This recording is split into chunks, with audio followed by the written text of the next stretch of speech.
안녕하세요. DJ 현희입니다. 오늘의 사연 시작해 보겠습니다. 안녕하세요. 저는 30대 초반의 이정민이라고 해요. 저는 고아로 자랐어요. 엄마도 아빠도 안 계셨고 얼굴조차 몰랐지만 제게는 저를 키워준 할머니가 계셨죠. 제가 보육원 같은 시설에 보내지지 않고 사랑받으며 자랄 수 있었던 건 다 저희 할머니 덕분입니다. 할머니가 계셨기에 전 외롭지 않고 부모님이 계시지 않는다는 것도 상관없었어요. 누구나 부모에게서 태어나지만 그렇다고 해서 모두가 부모에게 속해서 살아가는 건 아니잖아요. 할머니가 돌아가시며 제게 남겨주신 팔찌 하나. 저는 그 팔찌를 갖고 무언가 잃어버린 조각을 찾으려 했던 것 같아요. 아니, 그보다 그 무언가가 저를 부르고 있었던 건지도 모르겠습니다. 그럴 정도로 믿을 수 없는 일이 제게 일어났으니까요. 이제 제게 일어난 그 기적 같은 일에 대해서 이야기를 해보려고 해요. 말씀드렸듯이 저는 할머니 손에 자란 아이입니다. 세상에서 가장 오래된 손길로 키워졌다고 저는 그렇게 말하기를 좋아했어요. 어릴 적 제 기억은 늘 같은 풍경으로 시작하는데요. 그건 감잎을 다듬던 할머니의 모습이랍니다. 조금 더 정확하게 말하자면 감잎을 다듬던 할머니의 손이라고 해야 할 거예요. 할머니 옆에 가만히 앉아있으면 감잎에 묻어온 듯한 바람 냄새와 함께 제 손등에 와닿는 따뜻한 기운이 느껴졌었죠. 바로 할머니의 손길이에요. 굳은 살도 박힌 부드럽지 않고 거친 손, 얇고 주름진 그렇지만 신기할 정도로 따뜻한 손이었어요. 할머니 손끝에선 된장 냄새, 마늘 냄새, 들깨 냄새 같은 것들이 났고 할머니의 그 손이 제 등을 쓰다듬어 주실 때면 마치 세상이 전부 다 괜찮다고 말해주는 것만 같은 평온함을 느꼈던 것 같습니다. 할머니는 늘 말 대신 손으로 제 등을 쓸어주시며 괜찮다고 말씀해 주시는 것 같았어요. 물론 어린 저는 문득 철없는 생각을 하기도 했죠. 왜 우리 집엔 엄마가 없지? 다른 친구들처럼 젊고 예쁜 엄마가 예쁜 옷을 입고 나를 마중 나와주면 좋을 텐데. 나도 고운 엄마 손 잡고 다니고 싶은데. 그런 생각들 말이에요. 할머니 손이 아무리 따뜻하고 좋아도 어린 마음에 젊고 예쁜 엄마를 가진 친구들을 부러움 가득한 눈으로 바라봤던 때가 분명 있었을 겁니다. 다른 아이들이 엄마 하고 뛰어가 안길 때 천천히 걸어오는 할머니를 보고 어딘가 뜨끔하게 저렸던 기억도 나요. 그런 저를 보며 친구들은 놀리듯 수군거리기도 했었죠. 야, 너네 엄마는 왜 안 와? 저 사람 너희 엄마야? 저 사람이 너희 엄마야? 너희 엄마는 왜 저렇게 늙었어? 엄마야, 할머니야? 딱 보면 모르냐? 엄마 아니고 할머니잖아. 너희 엄마는 어디 갔는데? 난 엄마 없어. 할머니가 키워주셔. 뭐야? 너 엄마 없어? 아빠는 할머니랑 둘이 살아? 진짜야. 그래서 오늘도 할머니가 온 거야? 아우, 싫겠다. 싫긴 뭐가 싫어. 우리 할머니가 얼마나 좋은데.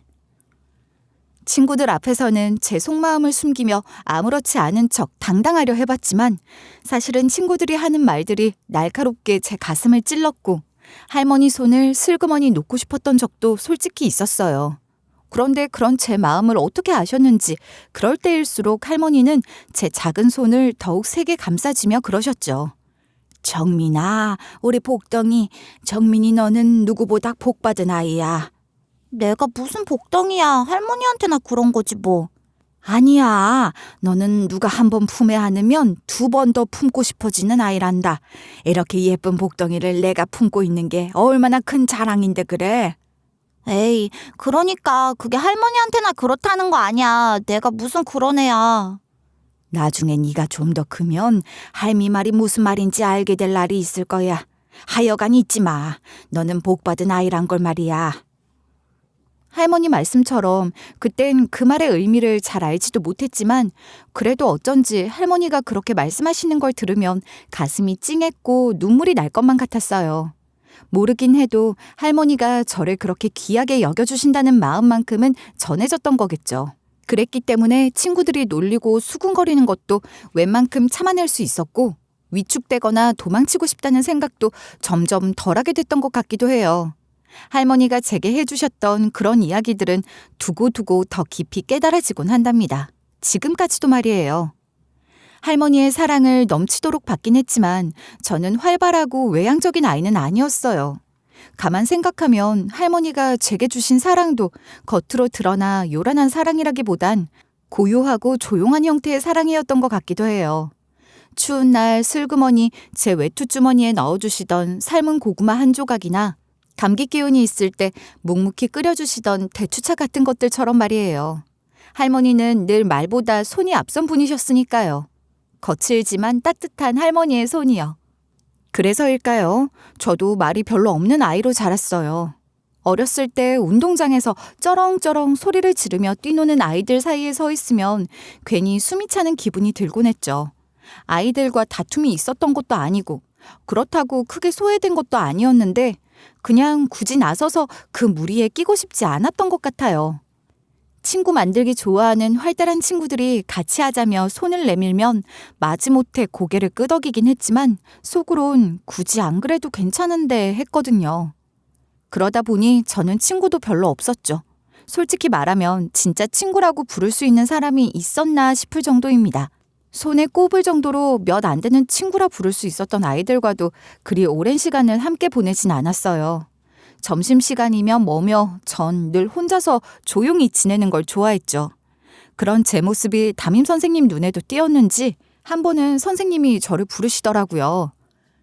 우리 정민이는 수업 시간에 집중도도 좋고 숙제도 빠짐없이 해올 정도로 성실하고 다 좋은데 쉬는 시간이나 점심시간 같을 때 왜 늘 혼자 있어? 혹시 애들이랑 어울리는데 무슨 힘든 일이라도 있니? 아니요, 그런 거 없어요. 선생님한테는 다 얘기해도 돼. 너를 혼내려는 게 아니라 도와주려는 거니까.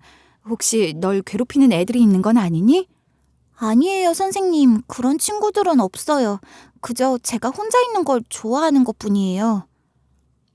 그랬구나. 그래도 학교란 곳은 원래 친구들과 어울리기도 하고 그런 곳이야. 공부만 하는 곳이 아니잖아. 네, 가끔 뭔가를 같이 하거나 그러기도 해요. 그래. 앞으로는 그런 시간을 조금 더 많이 만들려고 해보자. 혹시 아니? 그렇게 자꾸 어울리다 보면 그러는 게 더 좋아질지도 모르잖아. 네, 노력해 볼게요. 제가 할머니 손에 자라는 아이였기 때문에 자신감이 없다거나 혹은 놀림감이 되거나 왕따를 당하는 건 아닌지 걱정해 주시는 고마운 선생님들도 계셨는데 그런 건 아니었던 것 같아요. 그저 제가 속에서 말을 키우는 아이였던 거죠. 다른 사람들이 입 밖으로 내뱉는 말보다 훨씬 느리게 머릿속 생각을 저만의 세계 안에서 그리는 걸 좋아했던 것 같아요. 초등학교 6학년 때였나?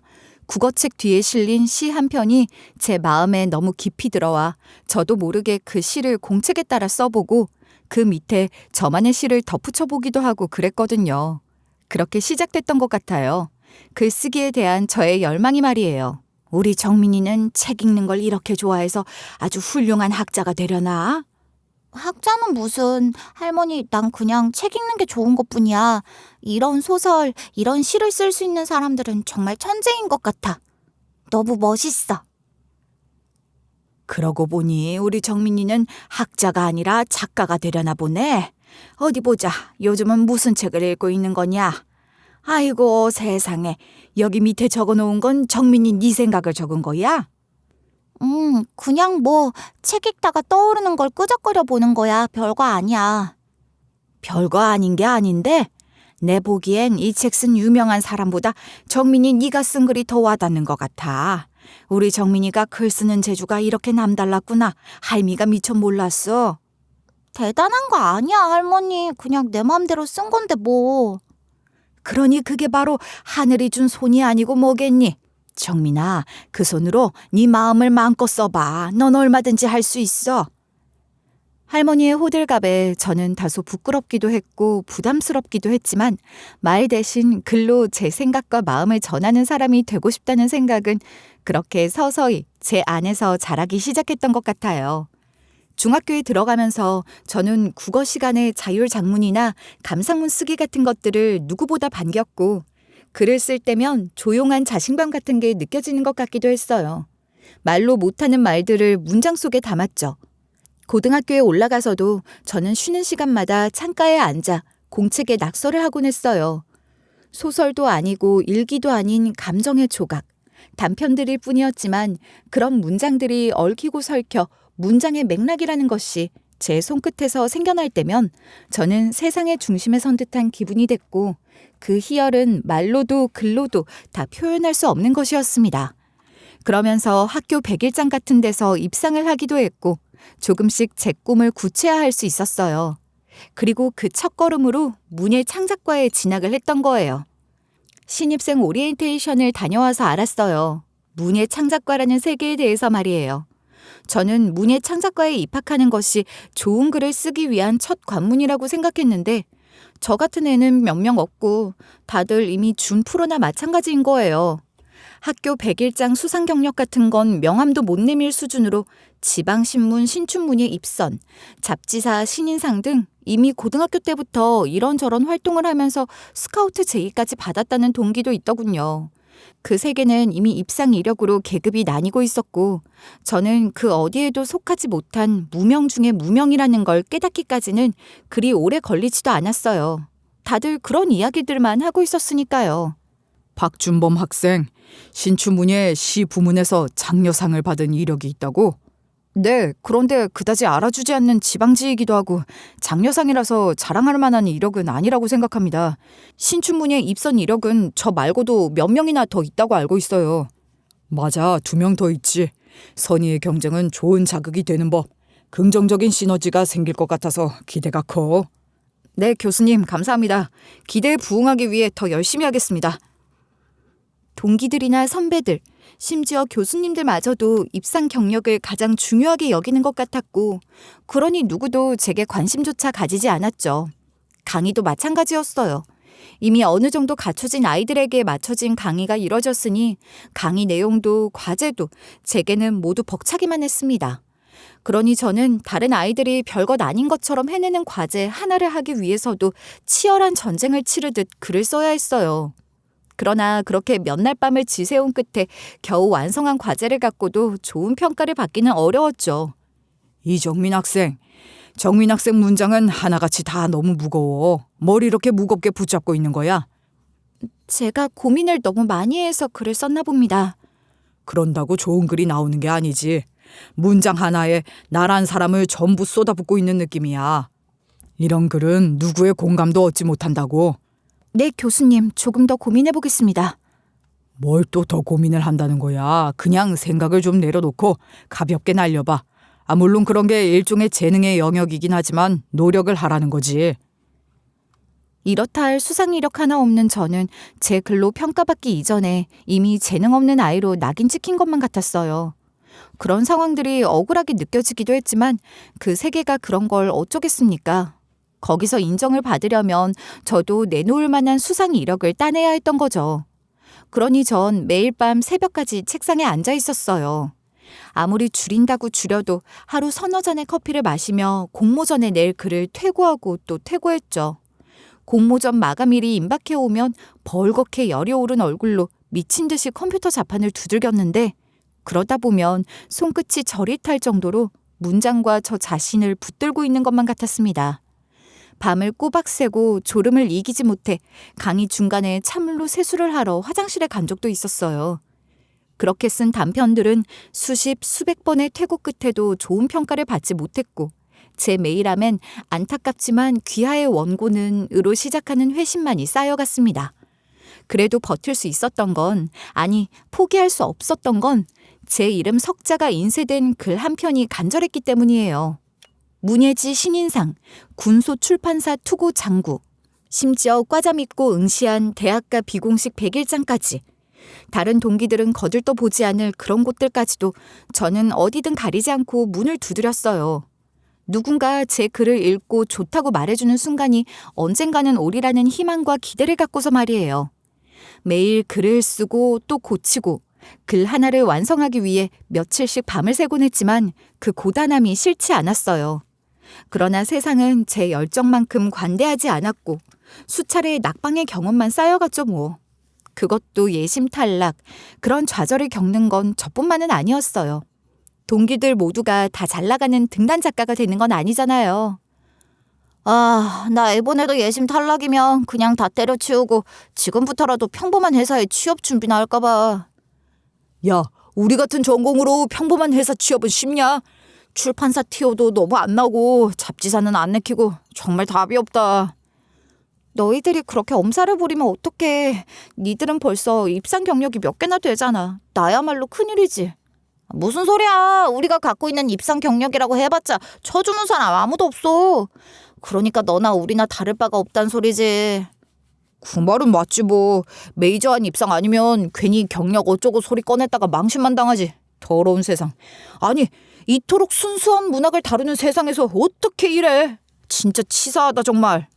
다들 비슷한 고민을 하고 있다는 게 위로나 의지가 될 법도 한데 뭔가 더 나아질 것 같은 희망이 없는 상황에서는 그런 것도 별 도움이 안 되는 것 같았어요. 오히려 다 같이 다른 살 길을 찾자는 분위기가 조성되는 거죠. 그러니까 말이야. 글이라는 건 취미로 쓸 때가 제일 아름답고 좋은 것 같아. 정민이 넌 계속 도전할 거야? 난 그러고 싶어. 사실 난 글 쓰는 게 아닌 다른 직업 같은 건 생각해 본 적도 없어. 자신도 없고. 누군 자신 있어서 그러냐. 먹고 살아야 되니까 그렇지. 당장 학자금 대출금 넣을 생각도 해야 되고 집에 손 벌릴 수도 없는 입장이니 내가 뭐라도 해서 돈을 벌어야 해. 선배들 보면 답 나오잖아. 제대로 등단해서 작가랍시고 활동하는 사람 몇이냐? 등단해도 흐지부지 되는 선배들이 얼마나 많냐고. 그게 우리 미래인 거지. 그렇게 하나둘 포기하는 동기들이 늘어났지만 저는 그럴 수 없었어요. 어떻게든 제 글을 쓰는 사람으로 인정받고 싶었죠. 그런 상황에서 할머니 건강까지 부쩍 나빠지기 시작했는데 그러니 제 마음은 더 초조해지더라고요. 그때까지 저를 키워주신 할머니께 뭐라도 보여드리고 싶다는 생각이 컸으니까요. 그런 제게 기적처럼 어느 문예지 편집장이라는 사람이 나타난 거예요. 그 사람은 제게 구세주와도 같은 모습이었던 겁니다. 이정민 씨, 얼마 전에 잡지사 공모전에 출품했었죠? 작품 봤는데 나쁘지 않았어요. 가능성이 보인달까? 정말요? 혹시 심사위원이셨나요? 예심에서도 떨어지면 심사평도 한번 받아볼 수가 없으니 늘 답답하고 궁금했거든요. 아, 내가 직접 심사를 한 건 아니고 아는 사람이 있어서 좀 알게 된 거예요. 정민 씨 글이 내가 아주 좋아하는 스타일이거든. 정말 감사합니다. 제 글을 좋다고 말씀해 주시는 것만으로도 큰 용기를 얻을 수 있을 것 같아요. 아닌 게 아니라 정민 씨 같은 분은 제대로 길을 만들어줄 사람만 만나면 크게 될 거예요. 그냥 하는 말이 아니에요. 아, 정말 너무 감동이에요. 좋은 말씀 해주신 것 잊지 않겠습니다. 감사합니다. 그때까지만 해도 저는 의뢰에 그냥 하는 말을 하는 건 줄 알았어요. 그렇더라도 그런 식의 피드백조차 받은 적이 별로 없었던 저였으니 그저 감격에 또 감격을 했던 거죠.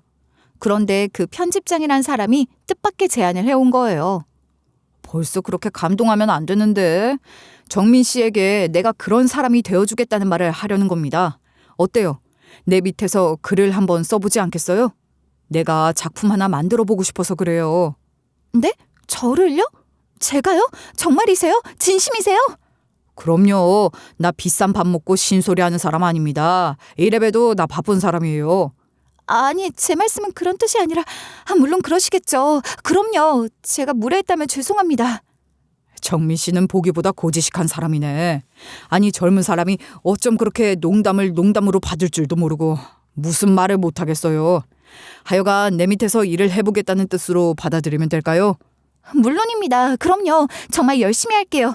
제 글이 나아가야 할 방향을 알고 싶어요. 좋습니다. 그럼 우리 함께 해보도록 해요. 당시 좋은 평가를 받는 신인들의 작품은 대부분 뒤에 거물급 편집장의 손길이 있다는 얘기가 공공연하게 돌았으니 그 편집장의 그런 제안에 제가 어떻게 혹하지 않을 수 있었겠습니까? 저는 한껏 들떠서 단숨에 그런 제안을 받아들였고 바로 다음 날부터 편집장에게 제 원고를 보이며 조언을 받고 고쳐보라고 하는 대로 고쳤으며 또 밤을 새우는 날들을 보냈던 겁니다. 편집장은 저를 등단시켜 주겠다고 했고 같이 큰일 한번 내보자며 제게 기대감을 불어넣었어요. 그러니 그 사람은 제게 구세주, 은인과도 같은 사람, 아니 하나님이라고 해도 좋을 그런 절대적인 존재처럼 느껴졌어요. 그러나 제 글을 봐주던 것도 잠시, 이내 다른 사람의 글을 대필하게 했고 제 이름이 들어가지도 않는 의미 없는 글들을 쓰게 하더니 급기야 문단 사람들을 소개해준다는 명목으로 술자리에 데려가 술 시중을 들게 하질 않나 술 기운을 비는 척하며 밤에 같이 있자는 등 말 같지도 않은 소리를 하는 겁니다. 편집장님, 지금 무슨 말씀을 하시는 거예요? 많이 취하신 것 같지만 그렇다고 그런 말씀을 하시는 게 용납되는 건 아닙니다. 뭐 용납? 이게 어디서 잘난 척이야. 야, 내가 누군지 잊었어? 이게 어디서 감히. 네, 저를 키워주실 분이라고 믿었죠. 그렇지만 그럴 생각이 없으신 분이라는 걸 지금 알게 됐네요. 네가 뭘 몰라서 그렇지. 다들 이렇게 시작하는 거야. 그깟 자존심이 밥 먹여주냐? 그렇더라도 저는 그깟 자존심 지키며 살고 싶네요. 내일부터 출근을 하지 않겠습니다. 놀고 있네 정말. 야, 내가 정말 네 글이 가능성이 있다고 생각해서 너 같은 걸 데리고 있었던 건 줄 알아? 너 받아주려는 곳은 어디도 없을 거다.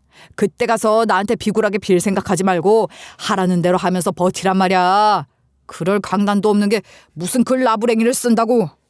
편집장이 하는 소리를 듣고 있자니 정말 기가 막혔고 한순간에 아주 많은 것들이 알아지는 것 같았죠. 그 길로 문을 박차고 뛰쳐나왔는데 문 밖으로 쏟아지는 밤공기 속에서 몸이 아니라 마음이 으스러지는 듯함을 느꼈습니다. 제가 부모 없는 아이라서 이렇게 만만하게 보는 건 아닌지 어릴 적부터 마음속에 깊이 숨겨둔 상처가 다시 올라오는 것 같았죠. 세상이 원망스러웠어요. 또 그렇게 아무것도 이룬 것 없이 늙고 병든 할머니 앞에 서는 것이 부끄럽고 죄송하기만 했습니다.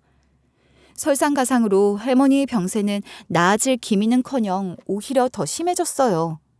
조금만 더 계셔주시지. 지금까지 키워주신 은혜 하나도 갚지도 못하고 잘 되는 것 하나 보여드리지도 못했는데 할머니가 이렇게 떠나버리시면 정말 힘들 것 같다는 생각뿐이었고 그런 마음으로 간절히 기도만 드렸던 것 같아요. 할머니는 편찮으신 것도 조용히 편찮으셨어요. 아프다는 말씀도 잘 안 하셨고 다리에 힘이 빠지는 것도 그저 좀 무리를 했더니 그렇다 하며 둘러대기만 하셨죠. 숨이 차는 날도 감기 기운이 있나 보다 하시며 마른 기침을 몇 번 하셨을 뿐 할머니의 그런 얘기를 곧이곧대로 믿었던 제가 바보였어요. 어쩌면 그냥 그렇게 믿고 싶었기에 그랬던 건지도 모르겠습니다. 그렇지만 할머니의 몸은 하루가 다르게 여위어가고 눈빛도 자꾸만 멍해지는 걸 보면서 마음 어딘가에서는 이미 알아차리고 있었던 것 같아요. 할머니가 그렇게 제 곁에서 멀어지고 있다는 걸, 제게서 떠날 준비를 하고 계시다는 걸 말이에요. 병원에서는 사람을 나이와 수치로만 보는 것인지 의사들은 이런 말을 제게 했어요. 이미 연세도 너무 많으시고 여러 합병증이 겹쳐 있어요. 쉽게 말해 노안이죠. 아무리 그래도 무슨 치료를 좀 해주셔야 하는 거 아니에요? 이 정도면 심장이고 뭐고 장기들도 오래 버틴 거예요. 이제 편안하게 해드리는 게 더 좋을 겁니다. 무리한 치료를 해서 수명을 연장하는 게 환자분께 결코 좋은 일이라고 할 수 없어요. 고통을 연장시키는 건지도 모릅니다. 사실 의사의 그 말이 무슨 말인지 저도 충분히 알고 있어요. 노년기의 과잉 진료에 대해서는 저도 그리 찬성하는 입장이 아니었으니까요. 자연스럽게 죽을 권리에 대해서 긍정적으로 생각했던 저였지만 막상 그 일이 제 할머니 일이 되고 보니 뭐라도 해서 할머니가 제 곁에 더 오래 계실 수 있게 하고 싶더라고요. 그런 제게 의사는 조금은 조심스러운 목소리로 말했어요. 정확히 말씀드리자면 이제는 몸이 스스로를 지탱하지 못하는 단계에 접어들었습니다. 마음의 준비를 하시고 환자분을 편안하게 보내드리는 것도 중요합니다. 그러니까 한계에 이르렀다는 말씀이신가요? 더 이상은 방법이 없을까요? 저희가 해드릴 수 있는 말씀은 그렇습니다. 이제 남은 시간은 환자분의 의지와 기력에 따라 달라질 거예요. 의미 있는 시간을 보내시길 바랍니다. 평생 쉼없이 몸을 움직이셨던 할머니. 이제 쉬실 때도 됐다 싶을 수도 있고 그렇게 놓아드릴 준비를 하는 것이 제 할도리라는 말도 무슨 말인지 이해는 하지만 그럴 수가 없었어요. 연세도 많으신 할머니가 돌아가신다고 무슨 세상이 무너지기라도 한다고 그러냐고요? 그렇게 쉽게 생각할 수 있는 게 아니에요. 제게 할머니는 너무 특별한 분이셨으니까요. 고아인 절 키워주신 할머니는 제게 엄마이자 아빠, 아니 그 이상의 존재셨어요. 그런 할머니가 돌아가신다는 건 제가 사는 세상 전체가 무너지는 것과도 같은 일이었습니다. 하얀 병원 천장 아래 저는 그런 감정에 빠져 허우적거렸어요. 숨은 겨우 쉬어졌지만 온몸에 찬물이 부어지는 것 같은 기분이었죠. 그 상황은 제게는 패닉과도 같은 거였어요. 할머니도 그런 저를 두고 떠나시려니 마음이 편치 않으셨는지 기운 없는 와중에도 제 손을 따뜻하게 잡아주셨어요. 거칠어도 언제나 따뜻했던 할머니의 손이었는데 언제 이렇게나 차가워진 걸까요? 할머니의 마른 손등과 손이 낯설기만 했어요. 이제 다시는 할머니가 그렇게 제 손을 잡아주지 못한다는 생각을 하니 왈칵 눈물이 차올랐습니다. 할머니, 아직은 안 돼요. 가지 마요. 나 아직 아무것도 못했잖아. 할머니한테 보여주고 싶은 게 얼마나 많은데. 그러니까 조금만 더 있어요. 이렇게 내 손 잡아주면서 조금만 더 내 곁에 있어요. 정민아, 할미가 하는 얘기 잘 들어. 할머니, 기운 없는데 무리하지 마. 아니다. 오늘은 꼭 해야 해. 내가 너한테 할 말이 있어. 숨을 쉴 때마다 쇳소리가 섞이고 입술이 바짝 말라있는 채 할머니는 할 말이 있다며 제 이름을 부르셨는데 그 모습이 너무 안쓰러워서 그냥 볼 수가 없었어요. 말을 하는 것 자체가 할머니에게는 이미 너무나 큰 무리가 되는 것 같았으니까요. 그런데도 할머니는 뭔가 제게 꼭 하실 말씀이 있는 것 같더라고요. 몸이 많이 힘드셨을 텐데도 의사가 말한 그 의지 같은 게 있으셨기에 버티고 계셨던 걸지도 몰라요. 할머니가 떠나지 못하셨던 이유, 그건 제게 남겨줄 말씀이 있으셨기 때문이었죠. 할머니는 그렇게 힘들어 하시면서도 한마디 한마디 꾹꾹 눌러 담듯 말씀을 이어가셨습니다. 그러면서 품고 계시던 무언가를 꺼내놓으셨는데 저는 처음 보는 팔찌였어요. 할머니, 이게 뭐예요? 웬 팔찌야? 할머니가 하고 있는 것도 한 번도 못 본 건데. 이건 내 팔찌가 아니란다. 정민아, 할매가 이제껏 말해주지 못해서 미안해. 할머니, 무슨 말이야? 뭐가 미안해? 할머니가 나한테 미안할 건 아무것도 없어요. 네 엄마, 너를 낳아준 네 친엄마가 살아있어. 너 고아가 아니야. 뭐라고요? 아, 엄마라니. 나한테 엄마가 어딨어. 나한테 엄마는 할머니야. 나를 낳아준 사람, 그게 다 무슨 소리야, 할머니. 이 팔찌, 이걸로 네 엄마를 찾을 수 있어. 그러니까 이걸 잘 갖고 있다가 네 엄마를 찾아. 이것밖에 줄 것이 없어. 미안하다만 이거면 될 거야. 이 팔찌가 대체 무슨 의미가 있다고 그러는 거야, 할머니? 그게 무슨 말이에요? 할머니는 끝내 제 마지막 물음에 대한 답은 해주지 못하고 숨을 거두셨어요. 할머니는 떠나실 때마저도 아주 조용히 말없이 떠나셨습니다. 할머니를 잃은 그 슬픔을 어찌 다 말로 할까요? 할머니가 돌아가셨다는 걸 현실로 인정하고 받아들이는 것 또한 제게는 어렵기만 했어요. 장례식장에 빈소가 마련되는 과정을 제 눈으로 보면서도 실감이 나지 않았던 것 같아요. 하얀 국화들이 놓인 헌화대가 낯설기만 했고 그 위에 놓인 할머니의 영정사진 또한 제대로 쳐다볼 수가 없었습니다. 사진 속 할머니는 아무 일도 없다는 듯이 옅은 미소를 짓고 계셨지만 저는 그 미소가 야속하기만 했어요. 문상객은 많지 않았습니다. 할머니는 조용한 분이셨으니 가까이 지내는 사람도 많지 않으셨거든요. 그렇다고 저를 보고 찾아오는 문상객도 뭐 그리 있을 리가 없잖아요. 제가 뭘 이뤄놓은 게 있어야죠. 학교 다닐 때 친구도 별로 없었고 그나마 대학 때 친구들 몇몇이 고맙게도 연락을 돌려 동문들이 자리를 해줬더라고요. 그 외에는 드문드문 한두 분씩 찾아와 주시는 게 전부였어요. 시간이 흐를수록 조문은 더 뜸해졌고 할머니의 빈소는 더욱 쓸쓸하게 느껴졌던 것 같아요. 빈소에 남겨진 건 차가운 공기와 저뿐이었을지도 모르겠습니다. 할머니의 영정사진 앞에 앉아 입을 떼지 못한 채 눈으로만 할머니에게 말을 걸었던 것 같아요. 할머니, 나는 이제 어떻게 살아야 하죠? 그러고 있다가는 또 혼자서 청승맞게 눈물바람이나 일으키겠다 싶었고 할머니가 그런 모습을 보고 싶진 않으실 거란 생각에 벌떡 일어나서 찬바람이라도 좀 쐬려고 밖으로 나왔어요. 그러고 나서 장례식장 로비에 다시 들어섰는데 대형 TV 화면에 나오는 뉴스 장면을 보게 된 거예요. 평소에도 그리 즐겨보지 않는 뉴스 장면에 제가 왜 눈길을 주게 됐냐면 거기 패널로 나온 어떤 여자가 할머니가 제게 주신 팔찌와 똑같은 팔찌를 하고 있었기 때문입니다. 만약 집에 있는 작은 TV로 봤다면 못 알아챘을지도 모르지만 그렇게 커다랗고 선명한 화면으로 보니 한눈에 알아보겠더라고요. 그건 분명 할머니가 제게 주신 그 팔찌와 똑같은 거였어요. 믿을 수가 없어서 그 팔찌를 다시 꺼내와 비교를 해보기도 했는데 틀림없이 같은 팔찌였던 겁니다.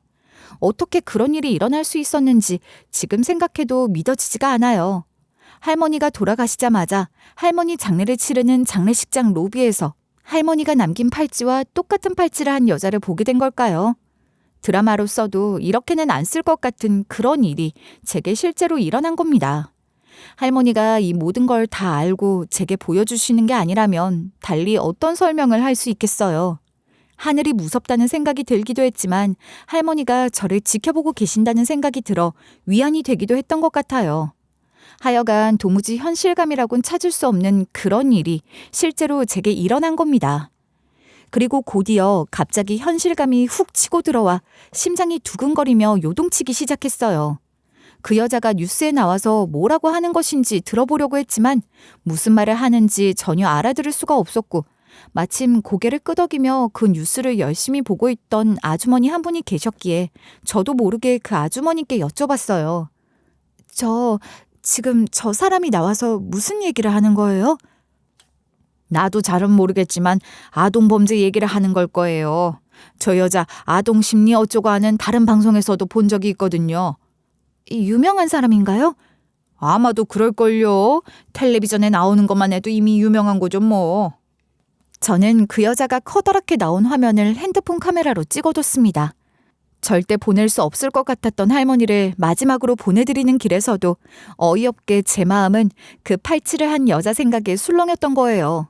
그리고 할머니 장례 절차가 끝나자마자 저는 찍어둔 사진부터 시작해서 인터넷을 뒤져 뉴스에 나왔던 그 여자에 대해 캐기 시작했어요.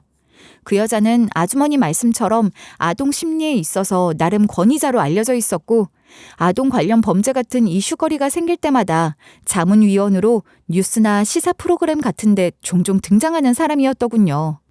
인터넷을 뒤져 발견할 수 있었던 모든 사진에서 흐트러짐 없이 단정한 차림을 한 중년 여성이었는데 그 여자가 제 친엄마일지도 모른다는 생각을 하며 그 여자를 찾아가야겠다고 결심했습니다. 신분이 오픈되어 있는 사람이니 찾아가는 것은 어렵지 않았어요. 자기 연구소를 갖고 있었고 어느 대학에 강의를 나가는지 어떤 강연을 하러 다니는지 그런 일정도 어렵지 않게 알아낼 수 있었으니까요. 문제는 사전 약속 없이 찾아갔을 때 그 여자가 저를 만나주려나 하는 거였습니다. 저는 우선 그 여자의 연구소로 찾아갔어요. 약속 없이 왔다고 하니 예상대로 쉽게 연결을 해주진 않던데 일단 기다려보겠다고 했더니 얼마 지나지 않아 저를 그 여자에게로 안내를 해주더라고요. 아동 범죄와 관련된 상담도 하고 있으니 저처럼 명확하게 이유를 말하지 못하고 무턱대고 찾아오는 상담자들이 덜어 있는 것 같았어요. 덕분에 저는 그 여자와 독대를 하게 할 수 있었죠. 안녕하세요. 저를 만나고 싶어 하셨다고. 그래, 무슨 일로 저를 찾아오셨어요? 무슨 얘기든 편하게 하셔도 됩니다. 여긴 어떤 녹음 장치도 없고 여기서 저와 나눈 이야기는 철저하게 비밀 보장이 될 거예요. 저는 지극히 개인적인 일로 찾아왔어요. 우선 여기 이 팔찌를 한번 봐주시겠어요? 지금도 그 팔찌를 하고 계시네요. 제가 가진 이것과 똑같은 팔찌를 말이에요. 아니, 그 팔찌는 그걸 어떻게... 당신이 나를 낳아준 생모인가요? 그래요? 그 여자는 제가 할머니가 주신 팔찌를 꺼내놓은 그 순간부터 당황하는 기색이 역력했고 제가 생모 소리를 꺼내니 눈동자가 심하게 흔들리는 게 보이더군요. 그러나 이내 감정을 가다듬는 듯 했고 얼굴을 바꿨어요. 뭔가 단단히 오해를 하고 있는 것 같네요. 사람 잘못 찾아오셨어요. 그런가요? 당신은 내 생모가 아니란 거예요? 하지만 이 팔찌, 당신이 하고 있는 것과 똑같은 팔찌라는 건 인정하지 않나요? 이건 어떻게 설명하실 거죠? 글쎄요. 제가 보기에도 아주 비슷한 것 같긴 하네요. 그렇지만 그걸 갖고 내가 뭘 설명해야 할까요? 사실 제가 TV에 얼굴 좀 내비치는 사람이다 보니 이런 비슷한 일들을 자주 겪어요. 내가 무슨 대가를 바라고 의도적으로 접근했다는 거예요? 그렇게 들렸다면 미안해요. 그런 뜻이 아니라 그저 내가 해줄 수 있는 말이 없다는 겁니다.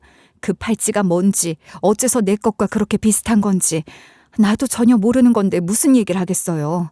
그쪽도 그 팔찌를 TV에서 봤다면서요. 비슷한 일이 전에도 있었거든요. 그 여자는 애써 태어난 척을 하며 아무렇지 않게 평정심을 유지하며 말을 했다고 생각했겠지만 제 눈에는 다 보였죠. 그 여자의 눈동자뿐만 아니라 온몸이 얼마나 격하게 동요하고 있는지 말입니다. 제가 내놓은 그 팔찌, 아니 제 존재 자체가 그 여자를 뒤흔들고 있다는 게 선명하게 보였어요. 그리고 저는 알 것 같았습니다. 그 여자가 제 생모가 맞다는 걸요. 우선 다른 건 다 제쳐두고서라도 너무 닮았더군요. 제가 상상해보던 엄마의 모습보다는 훨씬 젊은 모습이었지만 분명 저와 닮아도 너무 닮은, 제게 유전자를 물려준, 저를 낳아준 것이 틀림없는 제 엄마가 맞다 싶었어요. 그걸 그 여자는 몰랐을까요? 그럴 리가요. 분명 그 여자도 저를 알아봤을 거라고 생각해요. 그렇지만 그걸 인정하진 않았죠. 그렇게 말씀하신다면 저는 더 이상 드릴 말씀이 없네요. 제게 하실 말씀이 더는 없으신 거죠? 내가 무슨 말을 더 하겠어요. 말했듯이 나는 아는 바가 없고 한두 번 있는 일도 아닌 이런 일에 매번 골치 아픈 응대를 할 수도 없죠. 그쪽에서 뭔가를 더 원하는 게 아니라면 나는 더 할 말이 없네요. 그것은 매몰찬 거절이었습니다. 제가 알아본 것을 그 여자도 분명 알아봤을 텐데 그럼에도 불구하고 저를 외면하고 내치는 것이 그 여자의 선택이었던 거예요. 할머니가 제게 열어주신 길이라고 생각하고 흥분하고 들뜬 마음으로 찾아간 곳에서 생모임에 틀림없는 여자를 만났지만 저는 엄마라고 한번 불러보지도 못하고 그곳을 나와야 했습니다. 야속했죠. 제가 딸이라는 걸 알아봤으면서도 그런 얼굴로 저를 내칠 수 있는 사람이라면 그 사람이 제 생모가 아니라 더한 거라고 하더라도 그런 사람은 필요 없다고 생각하기도 했어요. 그러면서도 한편으로는 갑자기 나타난 나를 보고 그 사람도 당황했을 거라고, 혼란스럽기도 했을 거라고 이해하는 마음이 생기기도 하더군요. 저는 할머니 장례를 치르는 동안 어느 정도 마음의 준비를 하고 찾아간 거였잖아요. 그러니 그 여자에게도 시간이 필요할 거란 생각을 했던 거죠. 제 생모가 맞다면 그 여자도 그걸 알아본 거라면 어떤 식으로든 다시 연락이 올 거라고 생각하고 기다렸는데 며칠 뒤 그 여자로부터 연락이 와서 다시 만나게 됐습니다. 그 여자는 제 생모가 맞았어요. 18살 때, 그러니까 미성년이자 미혼의 상태로 강압적인 관계 속에서 아이를 가졌고 아이를 낳자마자 부모에게 맡겼다고 하더군요. 그렇게 태어난 아이가 저라는 거예요. 그런데 그 부모, 그러니까 제게는 외조부가 되는 그 사람들은 저를 버렸고 그리고 생모에게는 아이가 죽었다고 했던 겁니다. 죽었다고 했다고요? 어떻게 그럴 수가. 멀쩡하게 살아있는 아이를 버려놓고 죽었다고 해요? 아무리 그런 상황에서 태어난 축복받지 못한 생명이었다고 해도 어떻게 그런 짓을. 내 아버지, 그러니까 너에겐 외할아버지가 되는 그분은 특별히 보수적인 분이셨어. 대대로 그런 집안에서 자란 분이라 용납할 수 없으셨을 거야. 그건 사고 같은 거였잖아요. 어쩔 수 없는 상황에서 일어난 일이었고 그 일의 결과가 나였어요. 나를 버리는 것으로 그 일을 없던 일로 만들고 싶었던 건가요? 생명보다 체면이 더 중요하다고요? 그래, 알아. 그런 생각이 왜 안 들겠니? 너만 그런 생각을 한 게 아니야. 내 엄마, 네 외할머니도 그럴 수 없다고 하셨대. 그렇지만 네 외할아버지가 너무나도 완강하셨으니 어쩔 수 없으셨던 거지. 이해할 수 없었어요. 외조부가 아무리 아이를 버리라고 난리를 쳤다고 하더라도 외조모가 어떻게든 저를 구할 마음이 있었다면 막을 수 있었을 거란 생각이 들었으니까요. 생모는 저를 처음 만난 그날로부터 며칠을 지내는 동안 연습을 많이 한 것인지 아주 차분하고 담담한 태도로, 그렇지만 모든 사실을 숨김없이 솔직하게 다 털어놓더라고요. 그럴 결심을 하고 나온 것 같았죠. 이 팔찌 말이야. 그게 바로 네 외할머니의 마음이란다. 내 어머니는 너를 그렇게 버리는 게 너무 마음이 아파서 이 팔찌를 만들어 네 손목에 채워주면서 똑같은 걸 하나 더 만들어 내게도 채워주셨어. 팔찌가 대체 뭐라고. 팔찌 하나 채워주면 그게 저를 지켜주기라도 한단 건가요? 그리고 당신은 처음부터 내가 죽은 게 아니라 버려졌다는 걸 알고 있었군요. 그건 아니야. 엄마는 내 손목에 그 팔찌를 채워주시면서 죽은 아이를 기리는 거라고 하셨거든. 그러니 난 아이가 죽었다고 생각했어. 정말이야. 어떻게 말 한마디로 그걸 믿어버려요? 확인해보려고 하지도 않았나요? 당신도 사실은 그 아이가 죽었길 바랐던 거 아니에요? 저도 모르게 감정이 격해졌어요. 그럴 생각은 없었는데 얘기를 듣다 보니 너무 화가 나서 울분을 터뜨리게 되더라고요. 너무나도 무책임하고 잔인한 사람들이라는 생각밖에 안 들었던 것 같아요. 그런 마음에 의미도 없는 말들이 튀어나왔던 모양입니다. 그렇잖아요. 이제 와서 그런 얘기들이 다 무슨 소용이겠어요. 해봐야 아무 의미도 없는 얘기를 했던 거죠. 나는 그렇게 버려졌지만 좋은 할머니 밑에서 자랐어요. 얘기를 듣고 보니 차라리 버려진 게 다행이다 싶네요. 피를 나눈 외조부모라는 분들은 나를 키워준 할머니처럼 나를 사랑으로 키우지 않았을 테니까요. 너를 키워주셨다는 분, 그분은 정말 좋은 분이셨니? 돌아가셨다니 감사를 전할 방법도 없구나. 아마 짐작도 못할 겁니다. 우리 할머니가 얼마나 좋은 분이셨는지 말이에요. 어떻게 해도 그분의 마음을 이해할 수도 없을 거예요. 할머니는 자식들 다 키워놓고 무료한 마음에 입양되기 전 아이들을 돌보는 위탁모 일을 하셨다고 했어요. 그러다 저를 맡게 되셨는데 번번이 입양이 무산되는 바람에 다른 아이들보다 저를 좀 더 오래 데리고 있게 되시면서 정이 들어서 할머니가 저를 정식으로 데려다 키우게 되셨던 거죠. 남의 아이를 데려다 친자식처럼 사랑을 주며 키운다는 게 결코 쉬운 일은 아니잖아요.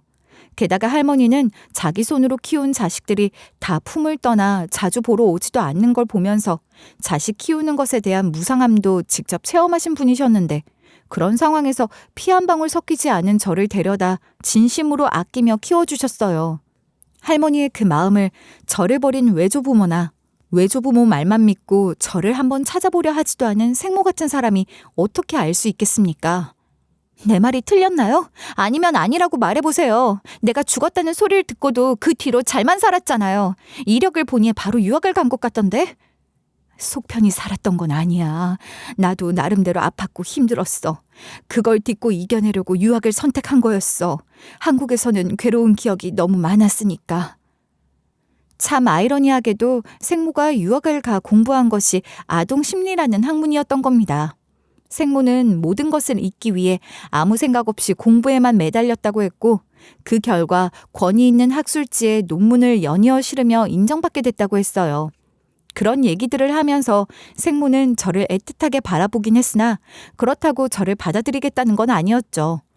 그간 자신이 쌓아온 것들, 지금 자신의 이미지와 위치 같은 것들이 무너지는 것이 두려웠던 거 아니겠어요? 상황이 어찌되었거나 간에 미성년 시절에 아이를 낳았고 그 아이를 버렸다는 것은 명백한 사실이니까요. 그런 자신의 과거가 드러나고 알려지는 순간 지금까지 쌓고 누려온 모든 삶이 무너지게 될 테니 그게 두려웠을 겁니다. 제가 죽지 않고 살아있다는 걸 알았더라도 생모는 저를 찾고 싶지 않았을 거예요. 생모와 이야기를 나누면 나눌수록 그런 사실들을 명확하게 깨닫고 느낄 수 있었죠. 생모에게 저는 그저 묻어두고 싶은 과거일 뿐이었습니다.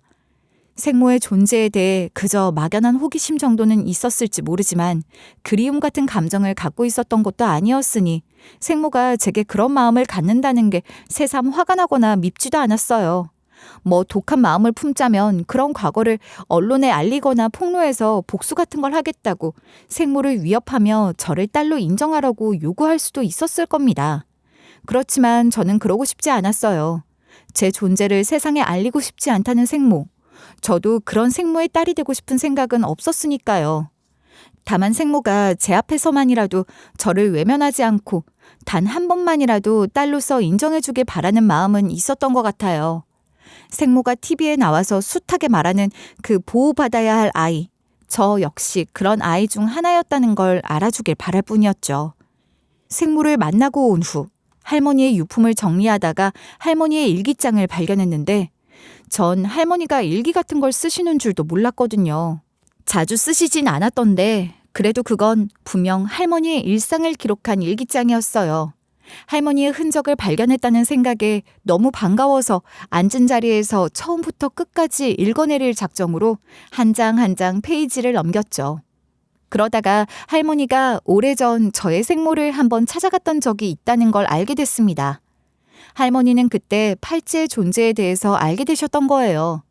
할머니는 생모에게 아이가 살아있다는 걸 알렸지만 생모는 끝까지 자기는 모르는 일이라고 발뺌을 했더군요. 눈빛이 흔들리면서도 아니라는 말만 반복했다고. 할머니는 일기장에 그렇게 적어두셨어요. 제가 봤던 것과 똑같은 그 눈빛을 할머니도 보셨던 거겠죠. 그때 할머니는 생모 손목에 있는 그 팔찌에 대해서는 일부러 아무 말도 하지 않으셨대요. 나중에 제가 생모를 찾게 될 때를 생각하셨던 거죠. 괜히 그 여자가 그 사실 때문에 팔찌를 빼버리거나 버려버리면 안 되니까 그 말만큼은 아끼셨던 것 같아요. 엄마 따위 있는 줄도 몰랐는데 이제 와서 애틋할 것도 없고 제 존재를 부정하고 원하지도 않는 사람이 엄마로서 무슨 의미가 있겠어요. 다시는 만날 일이 없다고 생각했는데 할머니의 일기장을 보고 나니 한 번은 더 봐야 할 것 같았습니다. 그래서 생모가 강연을 한다는 곳을 찾아갔어요. 생모를 대면할 생각으로 찾아갔던 거긴 하지만 막상 생모의 얼굴을 보니 굳이 무슨 말을 더 할 필요가 있을까라는 생각이 들었고 그저 그렇게 얼굴 한 번 더 본 것으로 되었다 하며 돌아오려고 했어요. 그런데 생모가 제 발이 저린 것인지 강연이 끝나자마자 저를 찾아오더군요. 여긴 무슨 일이지? 말도 없이 왜 나타난 거야? 무슨 폭로라도 하려는 거야? 이렇게 사람들 많은 곳에 일부러 찾아온 게 그런 뜻 아니니? 걱정 마세요. 그런 식으로 폭로할 거였으면 진짜 기자부터 찾아갔을 겁니다. 뭐, 기자? 너 대체 무슨 생각을 하고 있는 거야? 누가 너한테 접촉을 해온 거니? 그런 게 아니라고요. 그럴 일 없다고요. 아시겠어요? 그저 얼굴이나 한 번 더 보고 가려고 했는데 이왕 이렇게 마주 앉게 됐으니 하나만 물어볼게요. 그 팔찌 말이에요. 그걸 왜 여태하고 있는 거죠? 그게 당신에게 어떤 의미가 있는 건지 궁금해요. 그게 왜 궁금하지? 내 대답이 어떤 의미를 갖는 거야? 내 대답에 따라 너의 행동이 달라질 수도 있는 거니? 그런 게 아니에요. 그저 그걸 하고 있는 이유가 궁금해요. 나를 기억하려고 했던 건가요? 아니면 그거라도 하고 있으면 스스로를 용서할 수 있을 것 같았던가요? 생모는 제 물음에 끝내 답을 하지 못하고 고개를 숙였지만 그걸로 충분했어요. 저는 그날 이후 생모를 다시 만나고 싶다는 생각을 하지 않았습니다. 다만 제가 겪은 이 일을 글로 써보고 싶다는 생각을 하게 됐죠.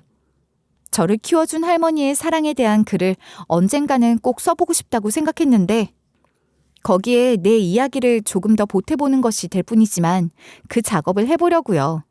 생모가 저를 기억하든 말든 그런 건 이제 더 이상 제게 어떤 의미를 갖지 않아요. 저는 지금처럼 저 자신으로 살면 된다고 생각하게 됐거든요. 여러분, 저 잘하고 있는 거겠죠? 왜 그렇게 답답하게 사냐고 지금이라도 생모를 찾아가 인정해달라고 떼를 쓰든 협박을 하든 해서 제 권리를 찾으라고 하시는 분들이 계실지도 모르겠어요. 그렇지만 전 그렇게 해서 제가 뭘 얻을 수 있을지 모르겠거든요. 얻는 것보다 잃는 것이 더 많을 거라는 생각을 하게 됐던 것 같아요. 그런 사람 없이도 얼마든지 잘 살아낼 수 있다는 걸 저 스스로 증명하고 싶어요. 그러니 이런 제 결정과 제 삶을 여러분들께서도 응원해 주셨으면 좋겠습니다. 그렇게 용기 얻고 싶은 마음으로 이 글을 쓰게 됐어요. 끝까지 들어주신 것만으로도 이미 큰 위로가 됐지만 더 큰 응원으로 용기를 주신다면 더 바랄 것이 없을 것 같아요. 끝까지 들어주셔서 너무 감사드리고요. 보내주시는 마음들도 감사히 받겠습니다. 정말 감사합니다.